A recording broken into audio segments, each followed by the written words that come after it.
In this video, we are going to break down one of the big myths with in-ground fiberglass pools, the so-called safety ledges for kids.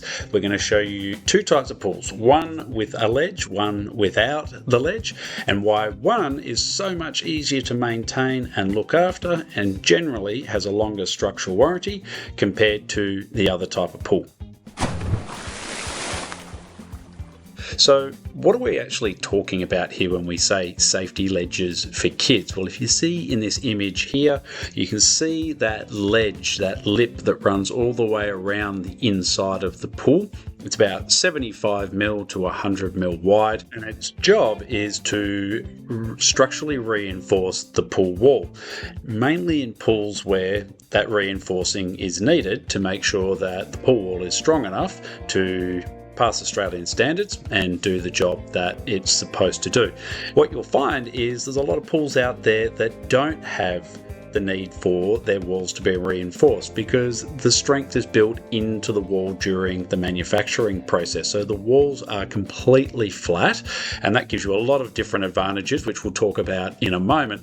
Now, I need to stress this is only for in-ground fiberglass pools, because you'll see these beams, these structural reinforcing beams on freestanding above ground fiberglass pools, because they're there for exactly that reason. They're a structural reinforcing beam, and above ground pools don't have a nice cocoon of earth all the way around their walls to hold the walls in place and stop them from deflecting or bowing out.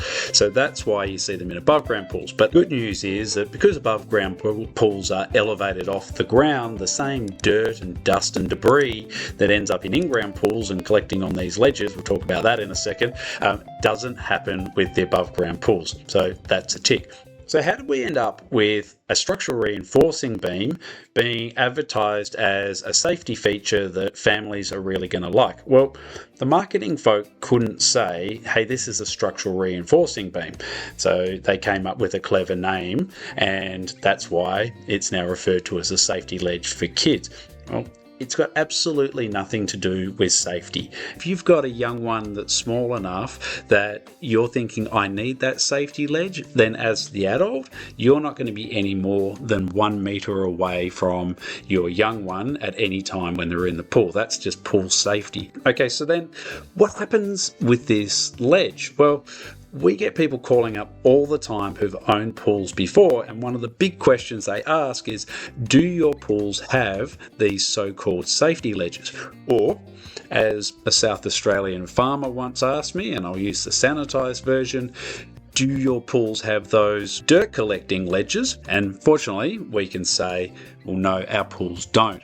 So what are people talking about when they say, well, what are these dirt collecting ledges? Well, that's exactly what happens. So any dirt that falls into the floor of your pool is also going to fall onto these dirt collecting ledges. You end up with a ring of dirt around your pool. Doesn't look great when you're looking out on it. So every week you've got this slowly building up ring of dirt around your pool. So you go and throw your robot cleaner in, and as it comes up the wall, it gets to the ledge, and because the ledge isn't wide enough for the robot to get onto, the brushes miss the ledge, go up to the rest of the wall, and then keep going past. So they're not very good at cleaning these dirt collecting ledges at all. So generally you end up having to manually broom down those ledges, let the dirt settle, and then throw your robot in a few hours later, or manually vacuum the pool yourself. So it's a real maintenance pain in the bum, and visually it just doesn't look great. Now, some people don't care. For me, when my pool looks a little bit dirty, I get the robot cleaner in there because I just can't stand it.